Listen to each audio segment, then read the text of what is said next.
বারুদ আগুন হাওয়া এক হইলেই ধোয়া। তো হ্যালো ভিউয়ার্স, বরবাদ আর দাগির প্রতিদ্বন্দ্বী সিনেমা জঙ্গলি ট্রেজার চলে এসেছে। তো আজকে কথা বলবো এই সিয়াম আহমেদের মাস্টারপিস আপকামিং মুভি জঙ্গলি ট্রেজার নিয়ে।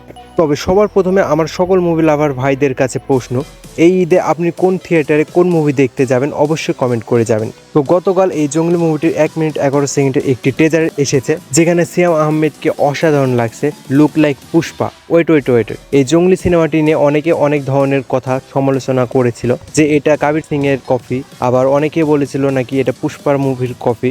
তো এই বিষয়টা হয়তো সিনেমাটির ডিরেক্টর পর্যন্ত চলে গিয়েছিল, যে কারণে টিজারটির মধ্যে ভয়েস অ্যাড করে বলে দিয়েছে সিয়াম আহমেদ, আমি কবির সিং, আমি পুষ্পা, না আমি জঙ্গলি।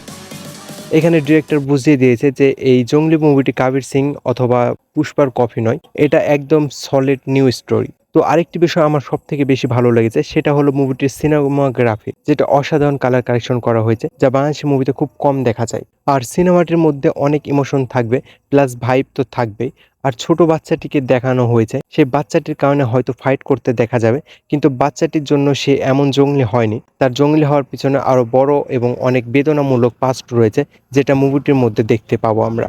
আর লিটারালি ভাই কি বলবো, সবার প্রথমে যখন শাকিব খানের এই বরবাদ মুভিটি টেজার আসলো, তখন আমার কাছে এত বেশি ভালো লেগেছিল যে টেজারটি দেখার পর আমি একদম ফিক্সড করে ফেলেছিলাম বরবাদ দেখতে যাব থিয়েটারে। তবে এখন আমার মন অন্য মুভি দেখতে যেতে চাইতেছে, সেটা কোন মুভি গেস করতে পারলে অবশ্যই কমেন্ট বক্সে নাম লিখে যাবেন মুভিটির। আর 2 দিন আগে আসলো আরফান নিশোর দাগি সিনেমাটির টেজার, যেটা আমার কাছে ওভারঅল ভালোই লেগেছে। তবে শাকিব খানের এই বরবাদ মুভির সাথে টক্কর খুব একটা দিতে পারবে বলে মনে হচ্ছে না। কিন্তু এই জঙ্গলি সিনেমাটির টেজারটি দেখার পর আমার একদম ফুল কনফিডেন্স যে এই জঙ্গলি সিনেমাটি বরবাদের সাথে ফুল টক্কর দিবেই, আর দাগি মুভিটিকেও পিছন ফেলে দিবে। তো আপনাদের মতামত কি অবশ্যই কমেন্ট করে যাবেন। তো ভিডিওটি এ পর্যন্তই। ভিডিওটি ভালো লাগলে অবশ্যই একটি লাইক দিয়ে চ্যানেলটিকে সাবস্ক্রাইব করে পাশে থাকবেন।